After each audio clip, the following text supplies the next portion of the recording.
1, 2, 3, 4. Welcome to Crazy Chester.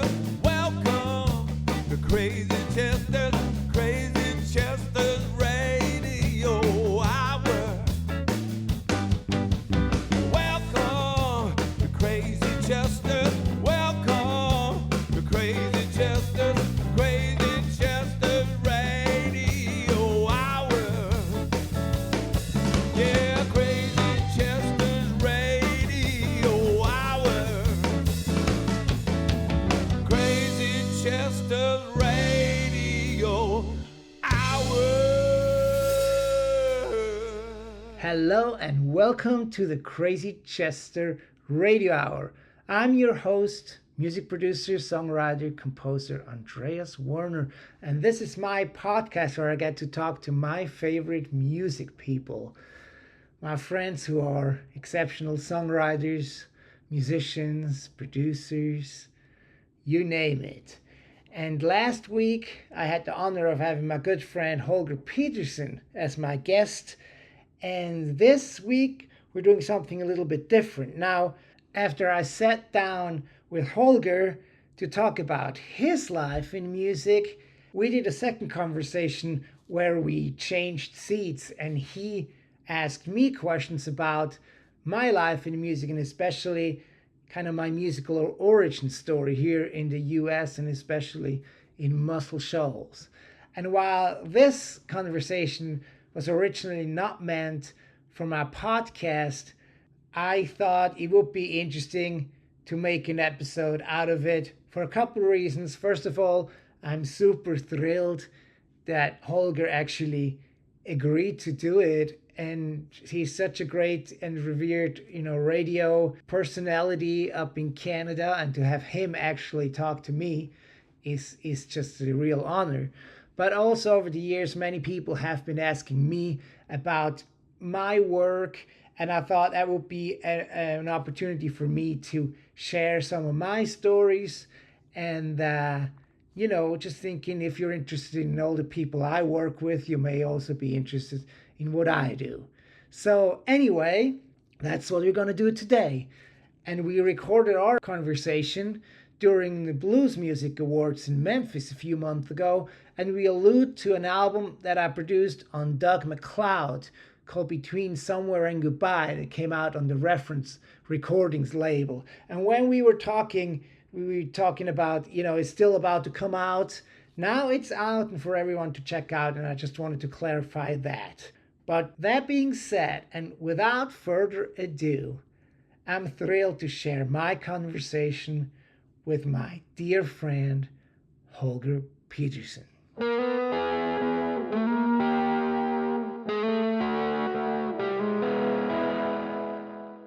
Andreas, I want to go way back, and your story is very fascinating to me and people that I know, that here you have become such an expert, if you don't mind me saying this, and devoted so much of your time and life really to helping musicians, especially older, more obscure musicians, if I could put it that way, Yeah. from Muscle Shoals and Nashville and Memphis. And the fact that you're so much of an expertise, especially on the Southern Soul, Muscle Shoals music scene. What's fascinating, I think, to me and anybody that is interested in that is how somebody from Switzerland can, first of all, fall in love with all this music, and then become an expert, and then live your dream, really. So let's start there. How did this all start with you? Well, in one way, it might have happened in a similar way than it happened to you. Like you may listen to somebody like the Beatles or the Rolling Stones, and then you learn how they are covering older artists, and then you seek out the original. And in my case, it was the same. It was probably the early 90s it started.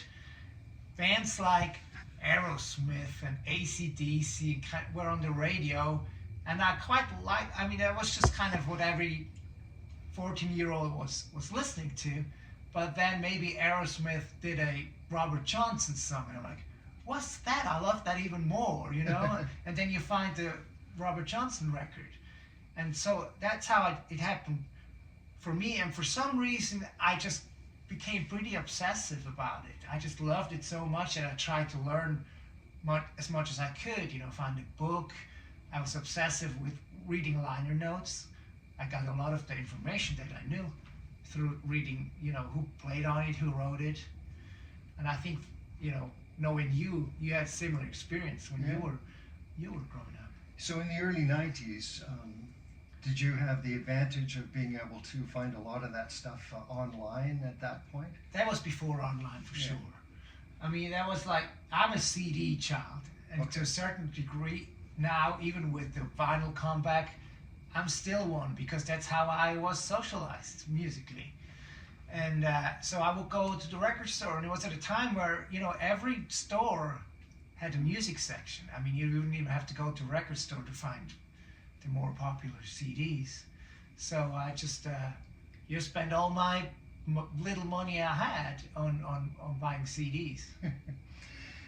So when you saw the first opportunity to come to the States and check it out firsthand, were you well prepared?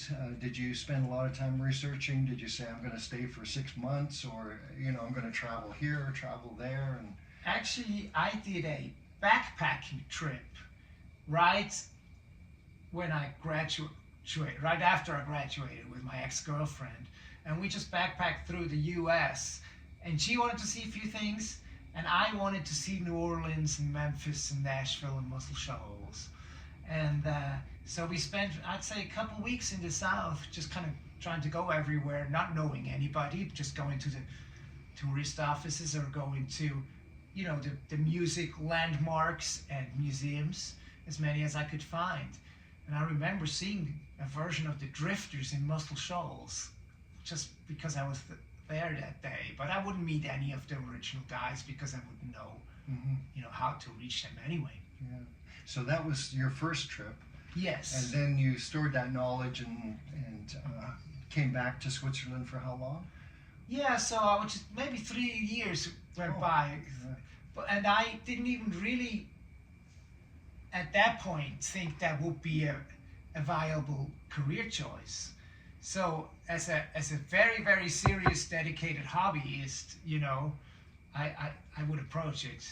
I also, learned how to play the guitar. I learned how to basically record on primitive digital recorders. So I recorded my bands and other friends.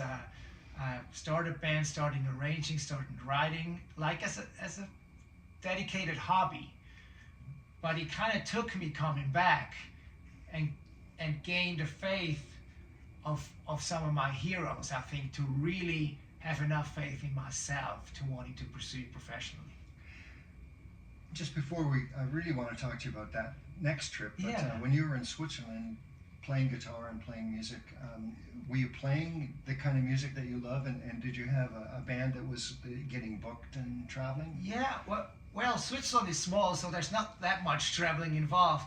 But yeah, I had an 8-piece, 3-piece horn section, kind of funk R&B band, of like, out of high school to college.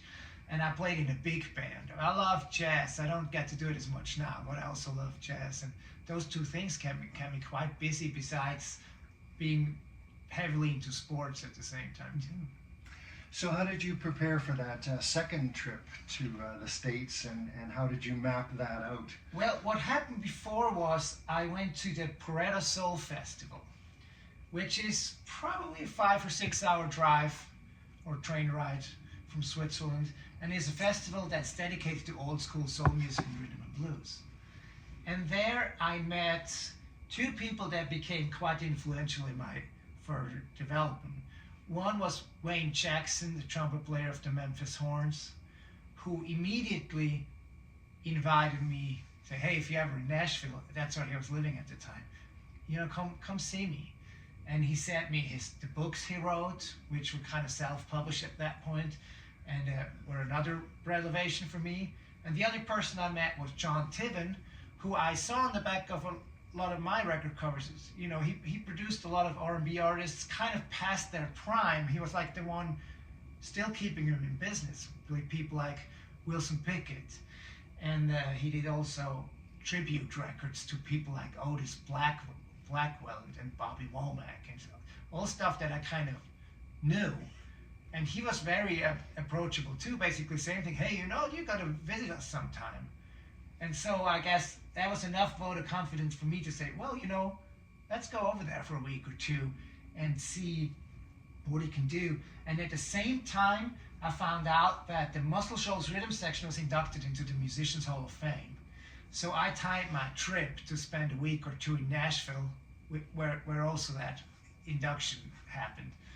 And meet John, meet Wayne Jackson, and go to that show, at which show I will meet more people.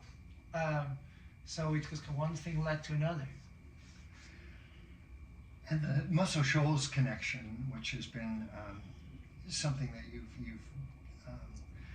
supported so much and helped so many people from Muscle Shoals, and working with putting together the band, etc. But how did you get involved in the Muscle Shoals scene? Who opened some of those doors for you? Yeah, so I met Charles Rose of the Muscle Shoals Horns and David Hood and Jimmy Johnson that very night. It was like an after party, and I got in because one of my friends that I met there, his name is Charlie Taylor, and another friend is named Bob Killen. They're friends with Dan Penn and Spooner Oldham, and Spooner had a +1 that he didn't news. I still remember, it's funny, he had a cousin by the name of Frank Buttram that he wanted to get to the after party, but he didn't show up. So Spooner said, well, practice the name Frank Buttram because he might have to say it. So that's how they got me in, and I kind of got to know him, and I guess I was like young and interested in maybe exotic and foreign enough that it seemed to pick their interests. I think in the beginning being kind of just very enthusiastic and young and knew a lot about them, that kind of impressed them a little bit. You know, I remember Dan Penn saying in the very beginning, how come you know more about my career than I do? You know, and I mean, and of course it's tongue in cheek, but there's an ounce of truth to it. Yeah. He didn't expect somebody like me being familiar with all the B-sides that he wrote. Oh, I see. Yeah. So going down rabbit holes and knowing all that stuff might have, you know, opened the door or two in the beginning. Mm-hmm. And being a guitar player, you could probably play a lot of those songs too, and impress them that way, in a sense that you knew those songs. Yeah. Well, they didn't see that very early on, okay. But they basically, and maybe another thing I need to say is, at that point, Muscle Shoals recording industry was a little bit, I hate to say it, but like dead in the water almost. Yes. The sound wasn't that popular at the time. This was 2008, 2009. And they had some internal, not problems, but it's like back in the day they were organized through the Muscle Shoals Sound Studio and different, you know, entities and connected to labels. So it was like business was coming and they were organized to execute it. But by the time I got there, that was not the case anymore. But the biggest problem they had a couple of years before, their drummer, the legendary, you know, one of the greatest drummers of all time, Roger Hawkins, had to retire for health reasons. And they just couldn't find the groove afterwards. And that proved to be a problem because, I mean, a sound that's so synonymous with that particular groove, if the groove is not there, the sound is not there. Mm-hmm. And I sensed that, and I think they sensed that too. I mean, they didn't really have a choice, they just had to keep going, but it wasn't quite working. Anyway, that's the way I kind of looked at it. Yeah. And then the next thing that happened, like people like David said, you know all this stuff, you're a musician, you write songs, you just should book us on a session. You should come down and record with us. I mean, in a way they probably just wanted to work, but at the same time they were also like, yeah, you know, somebody like you, that might work, you know. So I did. I booked 2 days of sessions, 4 sessions, and booked Spooner and Clayton Ivey and David and Jimmy Johnson. And So I had to find a drummer. And I think finding the right drummer, which I did, his name is Lynn Williams. He was a long-time drummer with Delbert McClinton, John Hyatt. Later he was in the Wallflowers for a while. And funny enough, his grandparents are from Florence, Alabama. Maybe that has something to do with the groove, I don't know. But I brought him down and the sound was there instantaneously.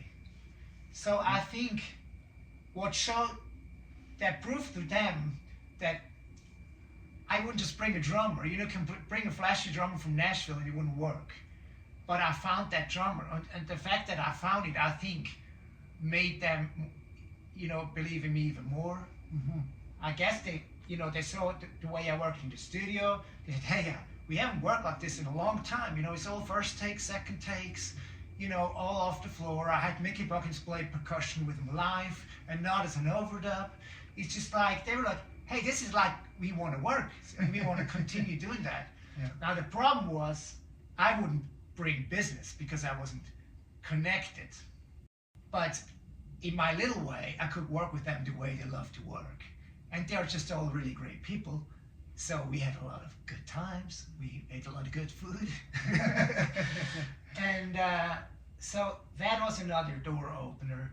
And then the next thing that happened, that Pareto Soul Festival connection came handy because I befriended Graziano Giuliani, who was the president of that. And he, I think for a long time, wanted to bring Muscle Shoals guys there, but he couldn't pull it off because they were not organized. And so I became the producer in the studio, and as an extension of it, I also became their organizer. And you know, maybe my college degree in social psychology and my enthusiasm and just kind of trying to learn by doing, Yeah. that kind of made me a good fit. And I had time, you know, and I was enthusiastic. I was not qualified, you know, I mean, I was just like, but my heart was in it for sure. Yeah. And then I made the connection, and I convinced David and Jimmy to want to do it. So I put together the band, and we went to Pareto in 2014, and they had met the most enthusiastic crowd they've ever seen in their life, I believe. They lined up around the block to have their record signed by them, something that they never experienced. Mind you, with a few exceptions, they were always in the recording studio. So they didn't have the immediate response of an audience that they were used to. And seeing that in person, I mean, it made me tear up just sitting there. And that was before I played with them because Jimmy Johnson was still around. So I was basically their, well, they call me herder of cats. But like their manager, you know, just kind of their producer. It's very similar than a recording session. You know, you cast the band, you cast the songs, you find the arrangements, and Charles Rose of the Muscle Shoals Horns helped me with that. And then you rehearse, and instead of doing it in a recording studio, it's on a stage. Yeah. So I knew how to do that. And it came off well. I brought them there. They had the greatest experience, and I brought them back alive. So that sealed the deal, and they adopted me. Yeah.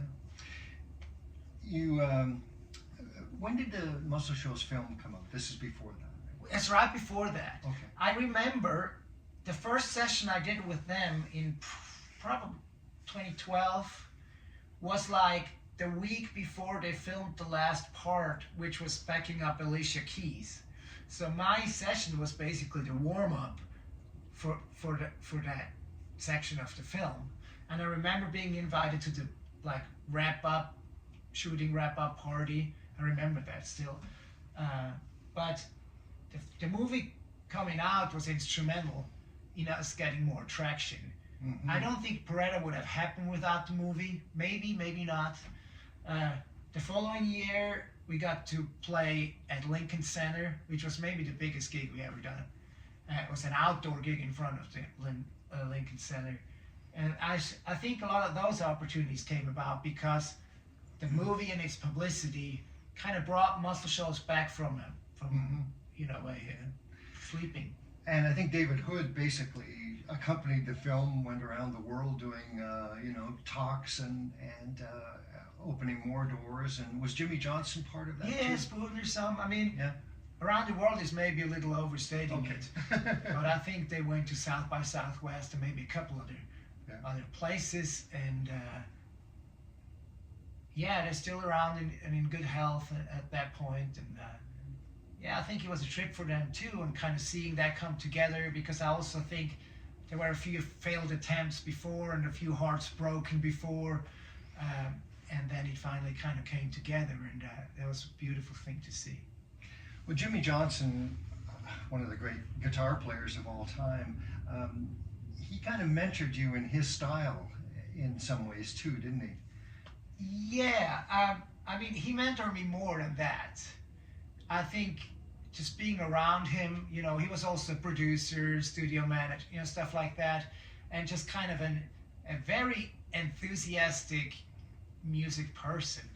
I mean, even besides the mentoring, my favorite memories is sitting a studio next to him in the control room, and he playing me something they played on back in the 70s.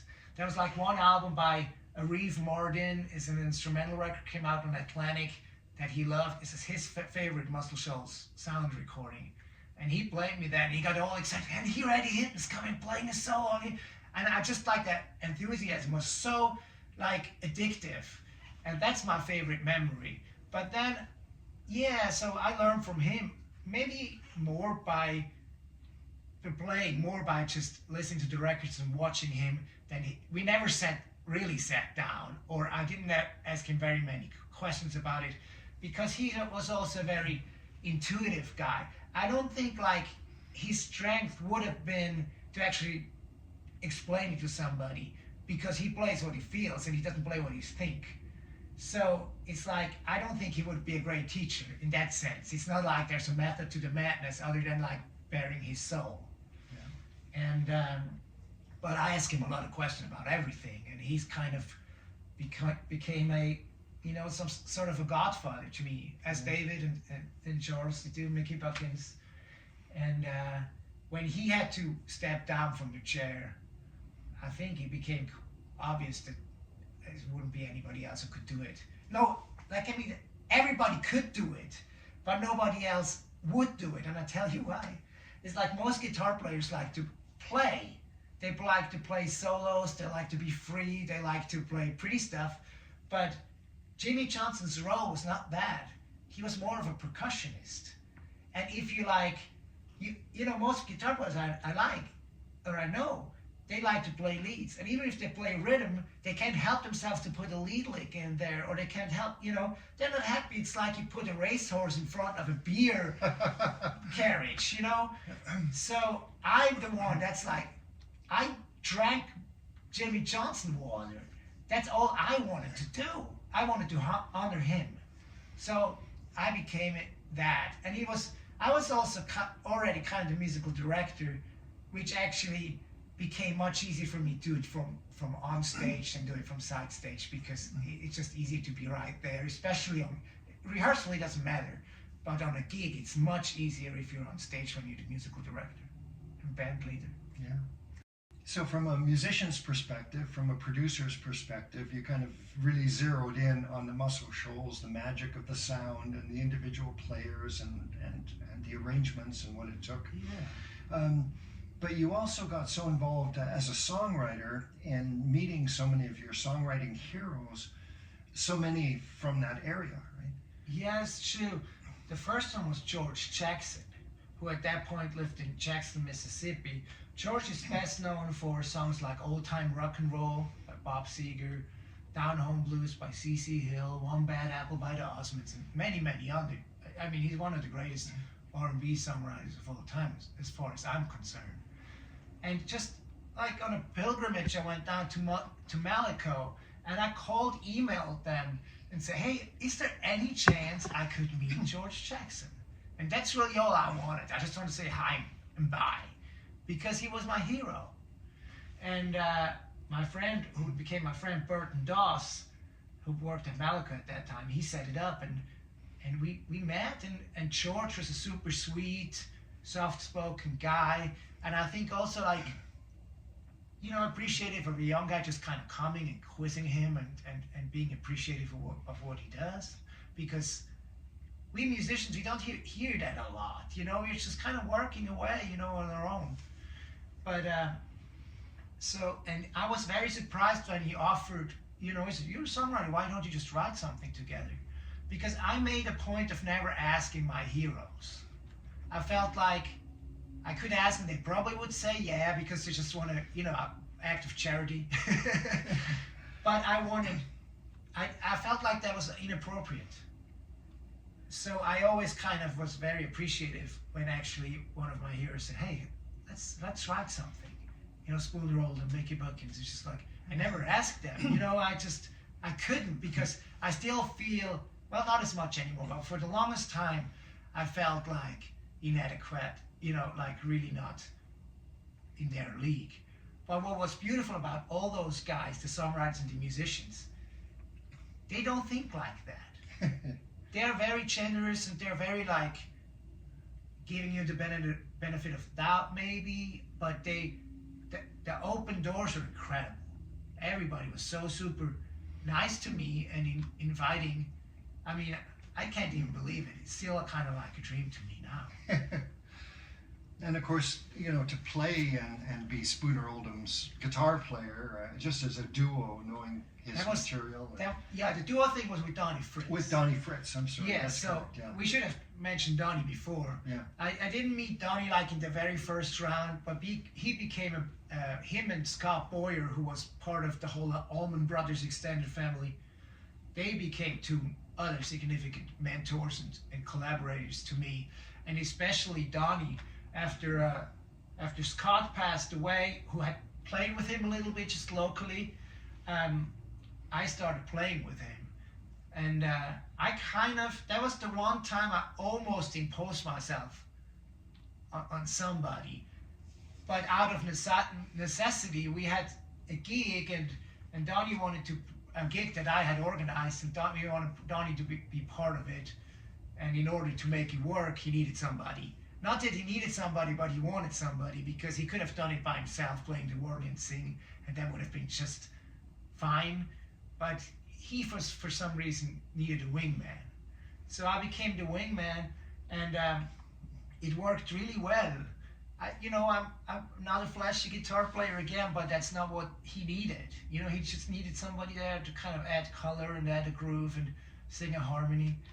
And it worked really well. And he had great stories, and we had a lot of fun on our drives to the gigs or plane flight. We played Antone's in Austin fairly early on. I remember that. It was really good, and festivals and gigs over Alabama, Tennessee, Kentucky, and that was probably my favorite gig of my life.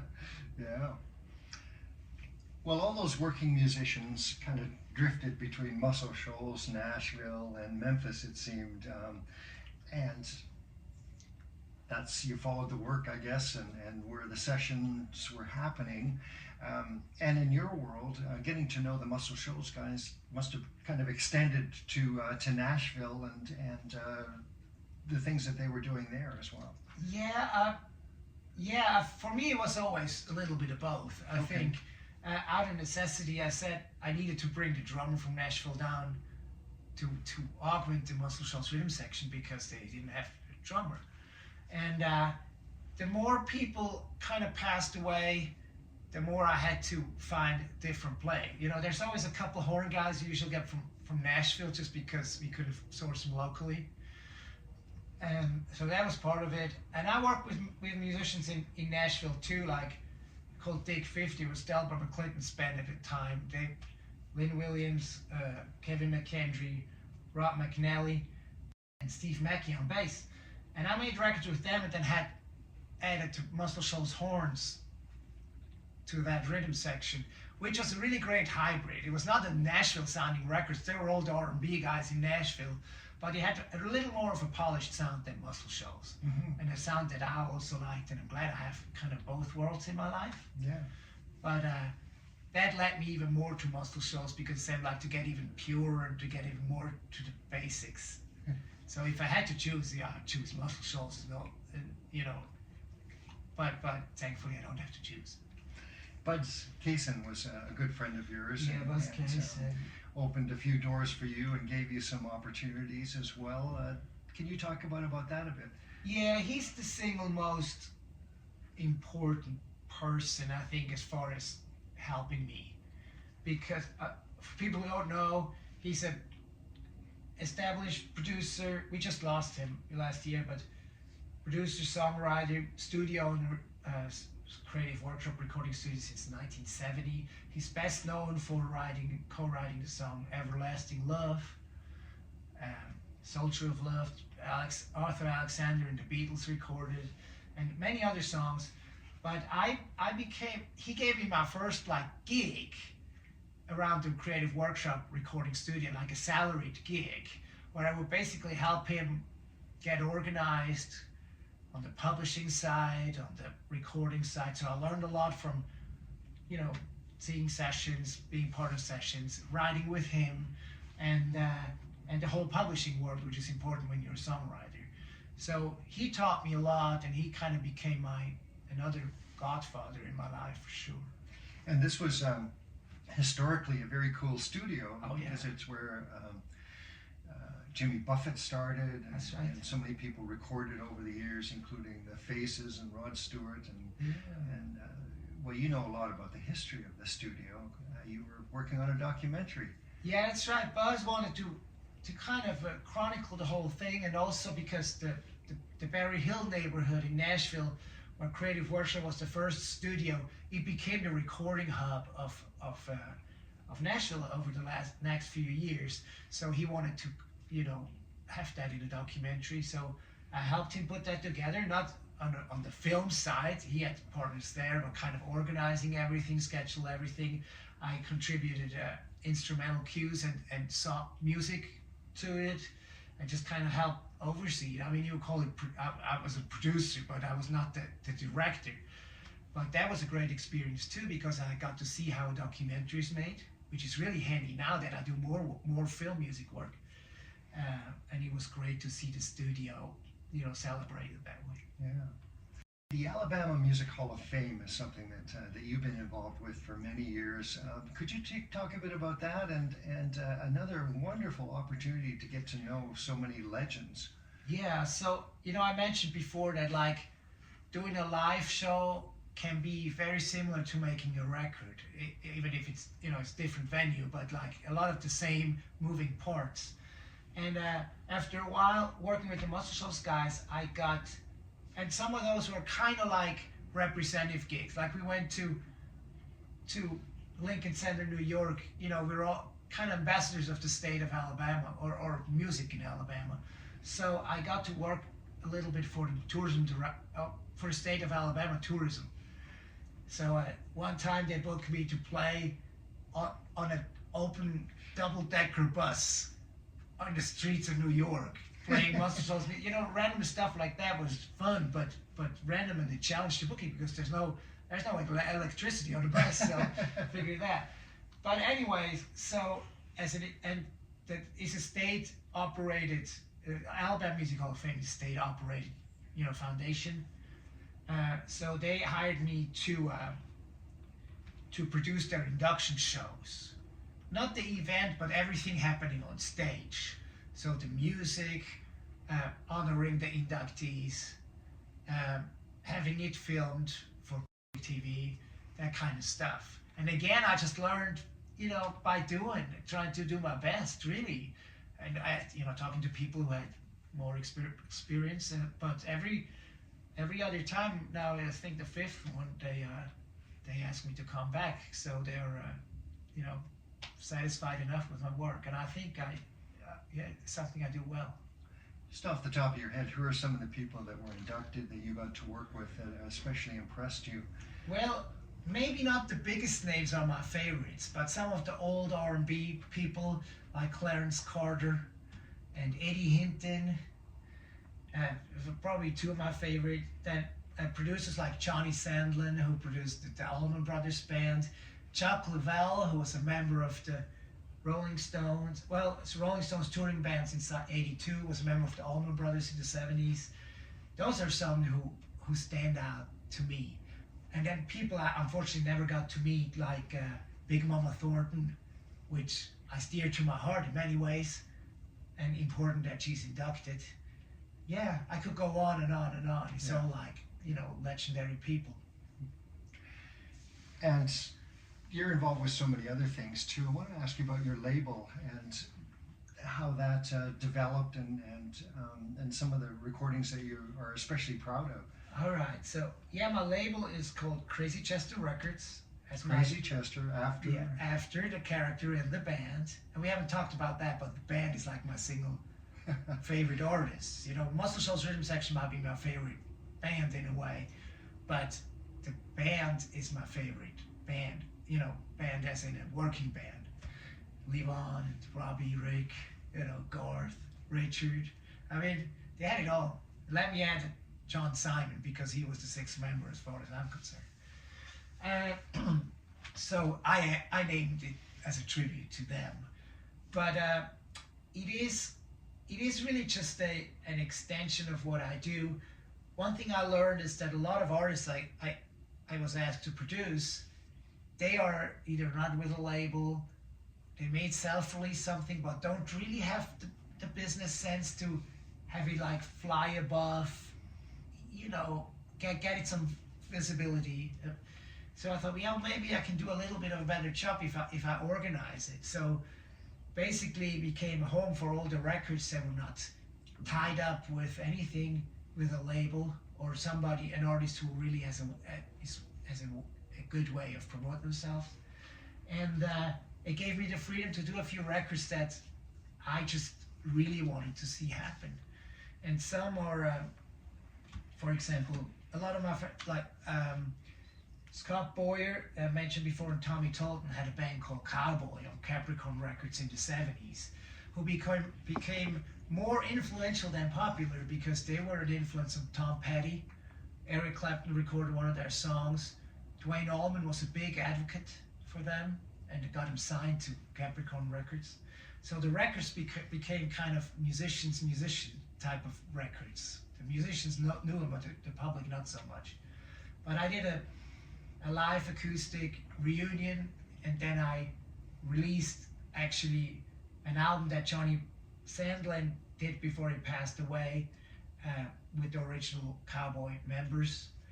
I did more a Carla Russell record I'm very proud of, because that's one where we reunited everybody, and I chose songs of my favorite songwriters. So we had like a Mickey Buckin songs and Dan Penn songs, Spooner Oldham song, Tony Joe White song, Eddie Heaton song, all songs that have never been released.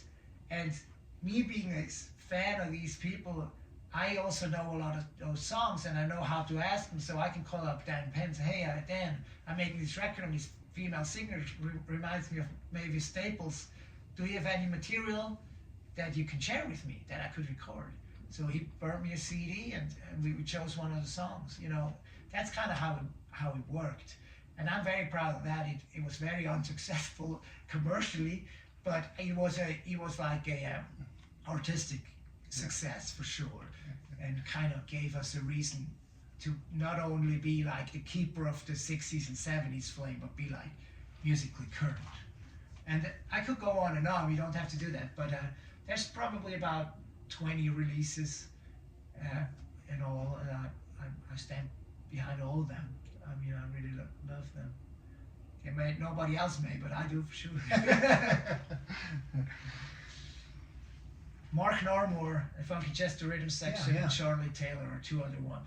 And J.C. Guerin from Plaquemine, Louisiana.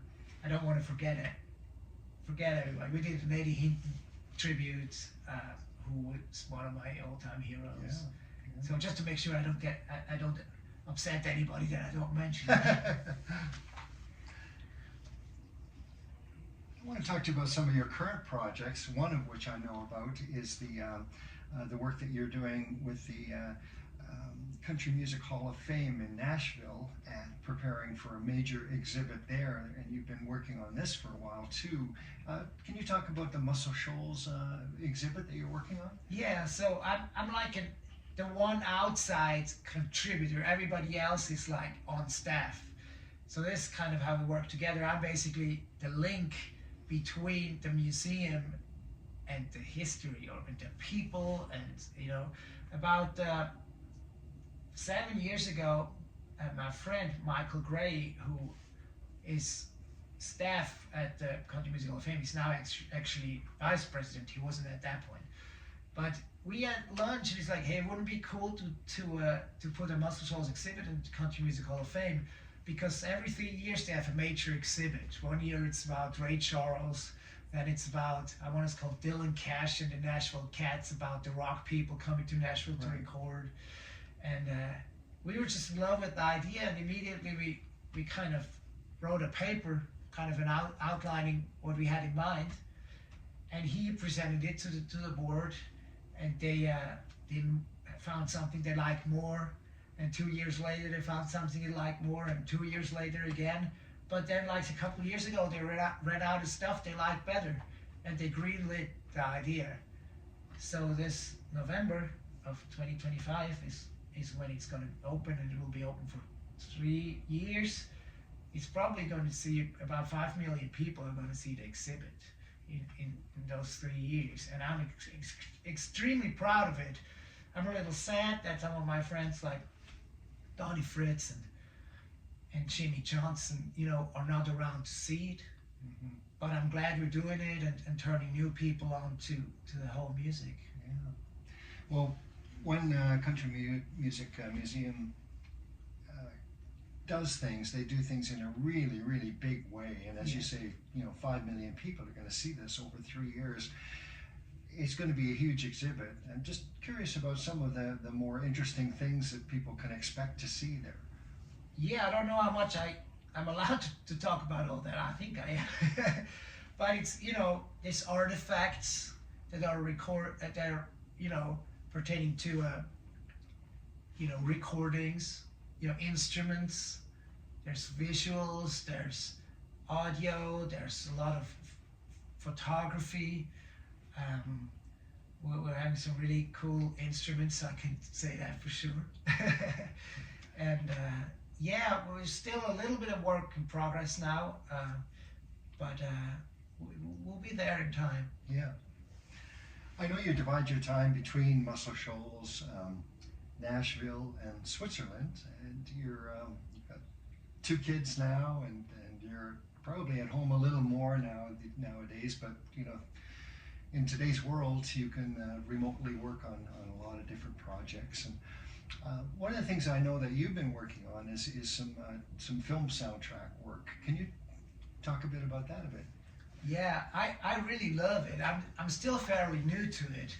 What happened was, I mentioned that studio documentary that we did, getting to write some instrumental cues, and also maybe 10 years ago I tried to connect with music supervisors. Music supervisors are the people on the film production side of things that are there to source music to be used in film.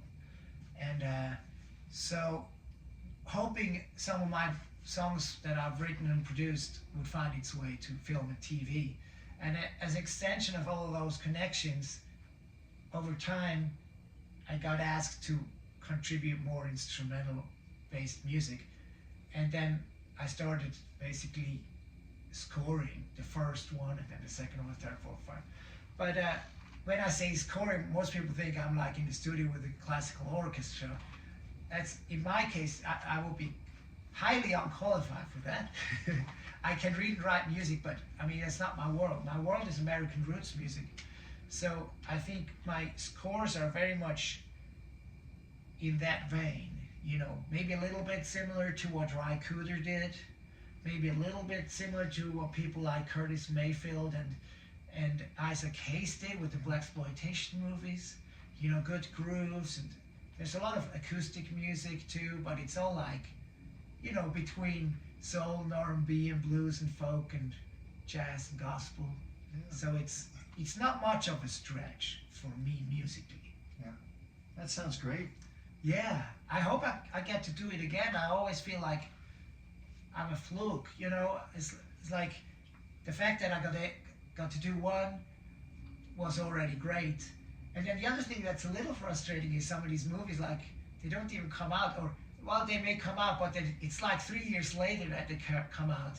And I'm maybe not quite patient enough sometimes. I would love to, like, compose it and then, like, you know, a few months later I can see the movie. But that's usually not how it works. So I haven't really seen even a finished movie other than, you know, now I've seen finished movie, but not like it's properly released and distributed, because I just like 2.5 years, I think, I started doing the first one. So I hope to get to see that, and I hope to do more, but even if I don't, those few I've done, I'm super excited about. Is there anything else that we could talk a bit about that we haven't touched on? Well, I know maybe there's so many things. as far as music productions, there's two things. There's one record I still wanted it to see the light of day that I'm really proud of. I have not found a way to release it properly, and that is Sherman Holmes of the Holmes Brothers album. I met Sherman and the other two Holmes brothers, Popsy Dixon and Wendell Holmes, in Zurich about 15 years ago when they played a gig, just casually, but I was in love with their music. And then I reunited with Sherman maybe 5 years ago, and he had trusted in me. Well, I approached him to do a Sherman Holmes album that's kind of close to what the Holmes brothers did, because the other two members passed away. And he said, yeah, let's do it. So we did it, and we had the Muscle Shoals Horns on it. We had background vocals by Joe and Osborne, Amy Helm, Catherine Russell, and Ada Dyer, who's now on the road with Bruce Springsteen. So it's a really good album. We found some unreleased songs that his brother Wendell wrote. Sherman contributed a couple, and he found some songs of mine, or that he liked, he wanted to do, and I wrote a few for it. So I'm really happy, played on it. My friends, my favorite rhythm section now, the Funky Chester Rhythm Section, is the band. And I really hope I can find a way to release it. I could self-release it, but to be completely honest, I would like to find another way where more people get to learn about it, and where this is my gift to him, to Sherman, because I love him so much. I want to be able to give him a check. And if I would self-release it, that it would just maybe break even if you get lucky, but I hope I can just find somebody who gives me a little bit of money, and I can just give it straight to Sherman. And just because I wish I could just pay, but I don't have those means myself. But so that's one, and the other one is my relationship with Don MacLeod, who's also a really accomplished acoustic blues performer.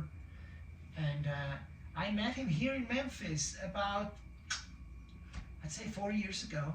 He inducted, I would say, Lowell Folsom into the Hall of Fame. And he did a great job, because his induction speech was as if Al Pacino would, a lot of verve, a lot of kind of almost like a mafia guy, and I was just intrigued. And I had never seen him perform, but I loved his records, and we just got to talk and say, hey, look, I just love you. I love what you do, and I love your personality. If we ever get a chance to meet, to work together, I would jump at the chance. And he must have, remembered that. I called him up a little later when we inducted Big Mama Thornton into the Alabama Music Hall of Fame, and he used to work with her. So he gave me some really good quotes that I could use, and as did Dick Waterman, by the way, who I met through you too. Thank you, Holger. So, yeah. And then he called me up and said, hey, I don't really know what to do next recording-wise, and that was about 3 years ago. What do you have in mind? I said, what I would do is I would just set you up in the studio and record you really well doing what you do acoustically, what he does live, just him and the guitar. Because his records, he always added stuff to it. Sometimes he was a band, but I always felt like the essence of what he does It's just him and the guitar. And he hadn't really done that record. So we had him go in Nashville, you know, just me, my trusty engineer Joe van der Berg, who was my brother.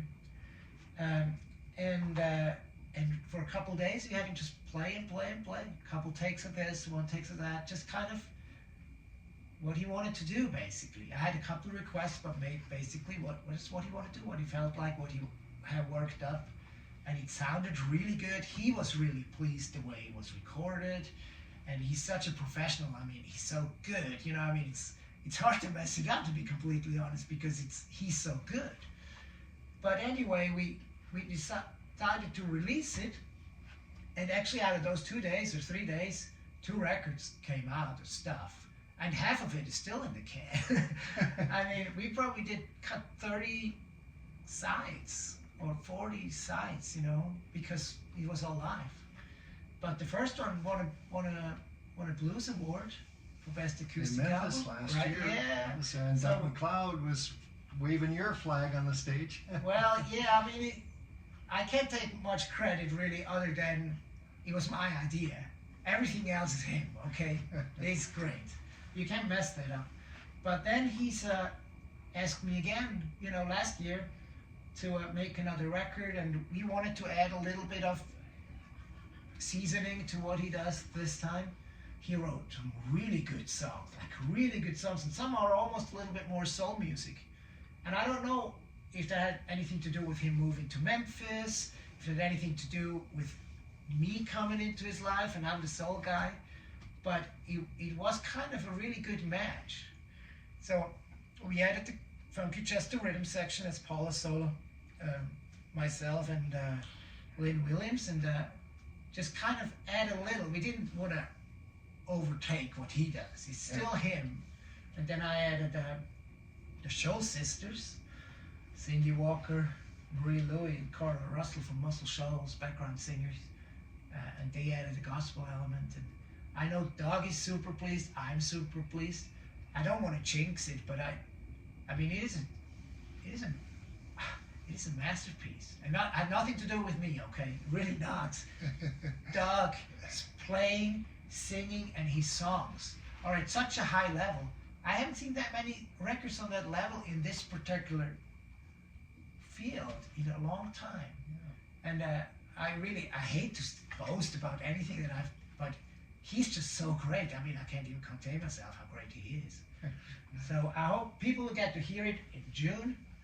It's coming out on the Reference Fresh Recordings, and yeah, I hope people, you know, can relate to it for sure.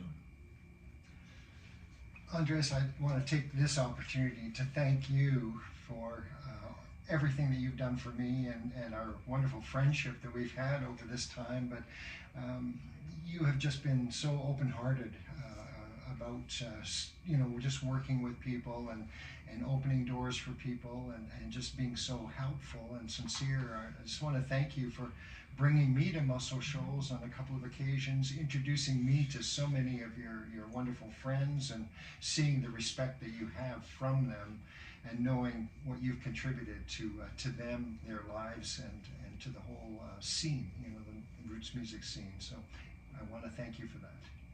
Well, you're very welcome, and I, you know, that just seems just kind of a smidge of what you actually have done for me. But you know, there's 2 things I love. I love good people, and I love good music. What's even better is good people with good taste in music, and that's you.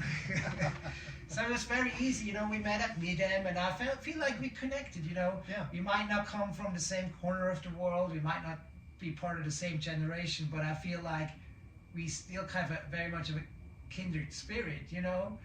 Maybe it's just me, but I'm also enamored by your body of work. Of course, that's part of it too, because I'm like just in awe of what you were able to do going back to like 69, you know. So part of, you know, you being so open-hearted to me, and me being in such a, you know, in awe of you, I mean, that made it. I'm so glad, you know, we met, and I'm so glad we became friends, and I'm so glad I could show you Muscle Shoals, because that's my heart, you know, and share my heart with you. I'm sure I got more out of it than you did. So it's purely selfish. Thank you so much, Andreas. It's always such a pleasure to hang out with you and catch up with you on whether it's on the phone or whatever. So thank We're you. at the Cozy Corner barbecue joint. Even better. All right. Thank you so much for your time and for doing this. It means a lot. Absolutely, my pleasure. Thank you.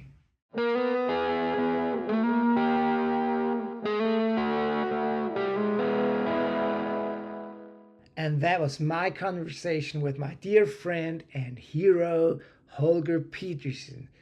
And I'm aware that most of you know who Holger is and know all about his work in radio and music, Stony Plain Records. But if you're not, make sure to check out his radio shows, Natch'l Blues on CKUA and Saturday Night Blues on the CBC radio up in Canada. And he also has 2 great volumes of books called Talking Music, where some of his great conversation with some of our favorite musicians are chronicled. So make sure you do that, and I hope to have you back here listening to the Crazy Chester Radio Hour. And if you were interested in this conversation, maybe also check out some past episodes. Now, that's it for today. Have a great week, and I hope to catch you next time. Bye-bye.